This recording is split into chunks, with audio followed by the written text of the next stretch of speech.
Hello everybody, my name is Ranko. Welcome to my new channel. First thing I want to show you on the outside is the paint. I had some questions about how this was applied and what it is. This is Rhino-Line paint. This is something that you would use for bed liners and spraying in bed liners. It was off of Amazon. I think it was about a few $100s and 6 bottles. You could even get colors. I chose to just go white because I'm planning on using this as just an underlayer. It's been on there probably for about 3 years or so, and it's held up really well. No complaints there. It was very easy to apply. I would never use this as a main layer because unless you have a big clean garage or a spray booth, where you can control the environment, because I did this outside and as you can see there's some streaking and stuff like that, but as far as the durability of it, it's held up real well. And all I'm going to do now is just either have it painted over this or roll something on and just go from there. Next thing I want to show you is I'm going to show you the tires. The tires are all-terrain tires, I believe Falcon or something like that. They've been really good. They've been on there for a year or two, and just very, very good. I don't have any complaints with them. They're not loud on the road. They're not, I haven't seen any difference other than the fact that when I'm in sand and stuff like that, I feel much more confident that I'm able to just go a little bit further. Again, this is a two-wheel drive van. It's very well balanced as far as the weight, and I made sure I balanced everything inside when I was building it, but it is a two-wheel drive van and it is something that's heavy. So I don't take it off-road or, rock climbing or anything like that. This is just a van. I don't want to destroy it. It's an older van and it's something that I use for camping and just recreational activities, if you will. So up front, obviously the same tire. What I thought it looked really cool is I took off the hub cap things and then I put back the covers for the lug nuts. It just kind of adds it a little, adds a little look to it. I think that looks pretty cool. I also added these before my Tennessee trip. This was about 2 months ago. I added these little flares or whatever you would call them. They're just little, rubber text material flares, and they just stick on with 3M tape. I added them on there, and I was like, this is gonna fall off by the time I get to out of Florida, and they didn't. They've been on there. I cleaned it very well with alcohol, and then I stuck them on. I'm going to have to order another set for the back. You can cut your own and customize your own. If you search on Amazon for like fender flares or flexible, something like that, you should be able to find it. I took off the bumper, I painted it, the front grille, everything cleaned up, everything that I needed to. I would like possibly in the future to have just maybe another inch or two as far as the suspension lift, so maybe just some leveling blocks or something. Eventually, if this thing is built and done, I wouldn't mind putting it on another chassis. I have seen some builds that were put on like 2500 truck chassis, and I think that looks just amazing. Gives you a little more clearance, it's a little more, so maybe in the future, we'll see. But for now, this is, I may just lift it up just a little bit. It rides perfectly, everything is fine. So I don't want to mess with what works. Okay, so from the front, I have a light bar off of Amazon. It's been on there for 2 years or so. Works really good when I need it in the forest at night. It illuminates and it's basically on the switch on my dashboard. That's connected to the van battery. All right, so from here, I just basically took as much stuff apart as I could, cleaned it up. I changed my filter, the oil gets changed regularly, and the van runs really well. The only modification that I did here is, if you want to look at over here, taking off the box for the evaporator right here, and cleaned the evaporator coil because it was really, really nasty. They filter all the outside air from here, and then all the debris and stuff ends up on your coils inside, and it just smells and like mold. And so I cleaned that off, and I basically, again, I did this on my own.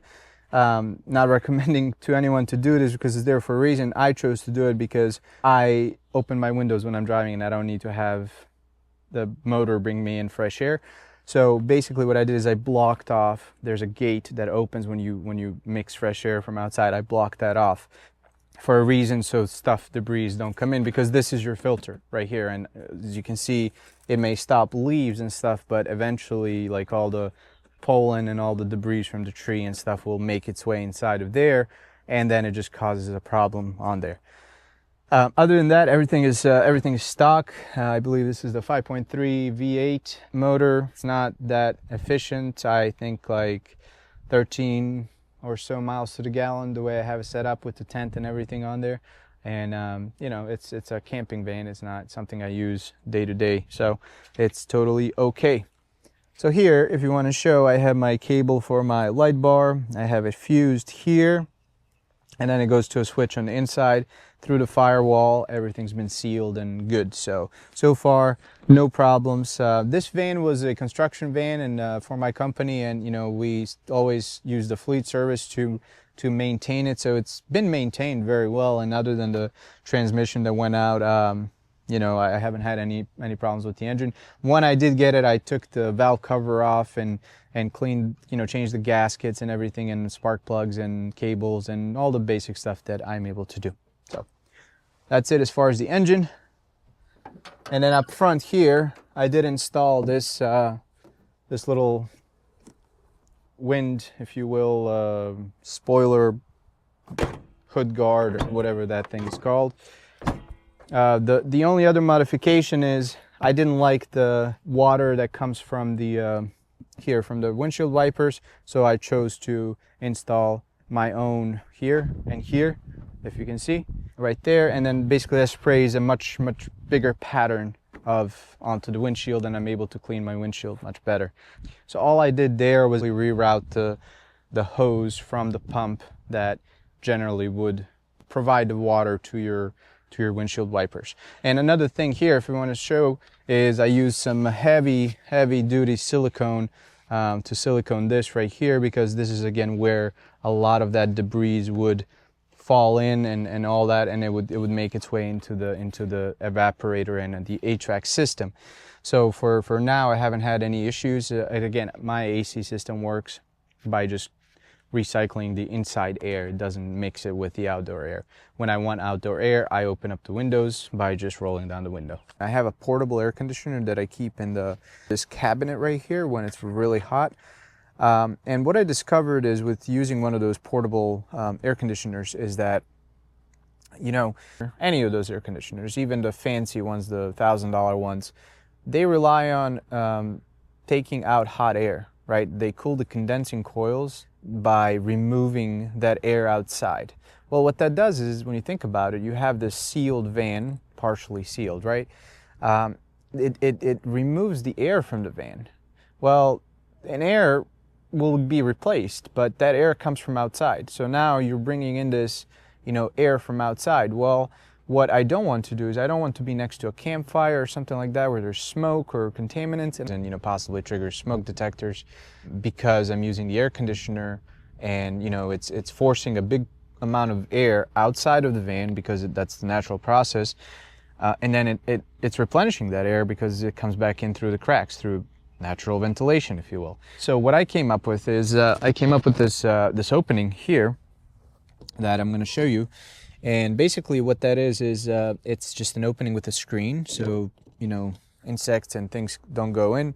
And that goes into the air conditioner to cool the coils, and then that same air gets rejected out here, right? And I put it a little bit away so that way you're not recycling the heat. And then the hose that, you know, you would put through a window usually or you know, outside, gets vented here, and it's a perfect fit, and it just comes out here and basically it just dumps out the heat here. I find it works very well. The reason why I don't have it in the van is because this electrical system isn't nearly strong enough to power an air conditioner like that.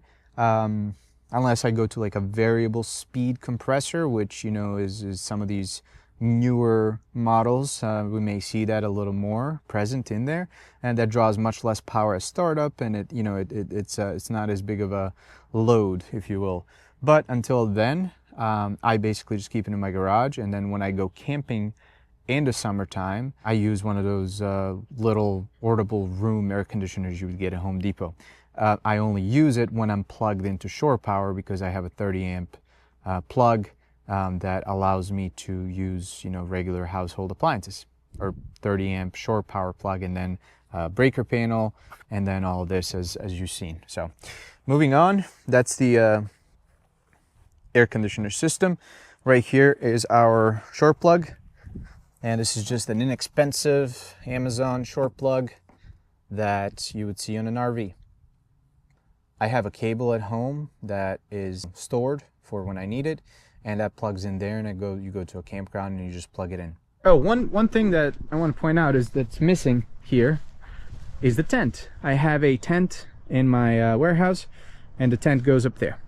I will show a picture or a video from another video, but basically it's a Nature's Nest tent, and it just opens like that, and then 2 or 3 people can crawl in there. Two adults, I would say, comfortably, and it's the best upgrade that I did to the van. Up on top, you jump up here, I have a solar panel that's dirty again. Here's my little Amazon fan that leaked a bunch of times, and I finally got it to stop leaking by putting some tape on it. While I'm out here, I'm going to show you the battery system. So the battery lives in this toolbox, like I mentioned. This is the dual component glue that you mix, and it becomes super hard. And what this does is just covers the actual holes that I had to drill from here, screws that hold the frame that the battery is sat into. You have your conduit, which is right here, and then that runs into the bottom of the van. Everything's been sealed, painted to prevent rust, and then from there those little things go into the wall and so on and so forth. So let's go ahead and open up this compartment here. I think I have it unlocked. I do. All right, and it just barely clears the metal, the framing, which is wonderful. So over here, of course, I have a fuse, the main battery fuse, my negative and positive terminals.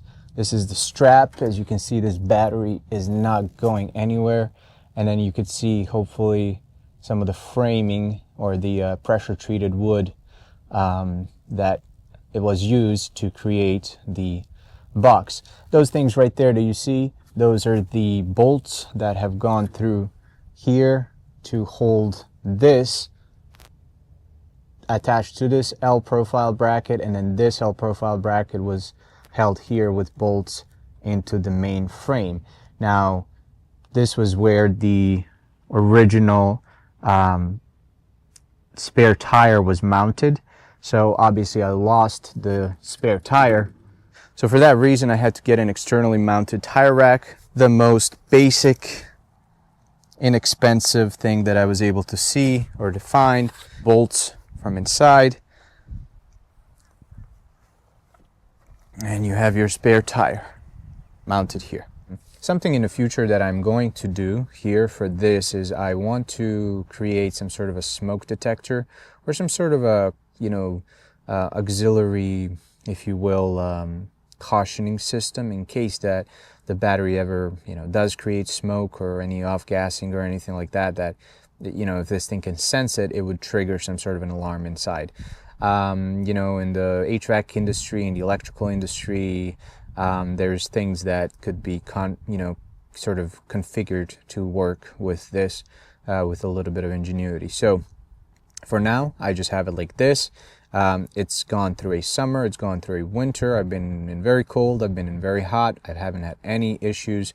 And another thing that I will do first is basically the Renogy system that I chose to use has a battery temperature sensor for the electrical. So I have to splice that cable, figure out if that's going to interfere with the resistance and everything like that, and then basically extend that cable to reach down here, and that way that can just be connected to the factory Renogy system.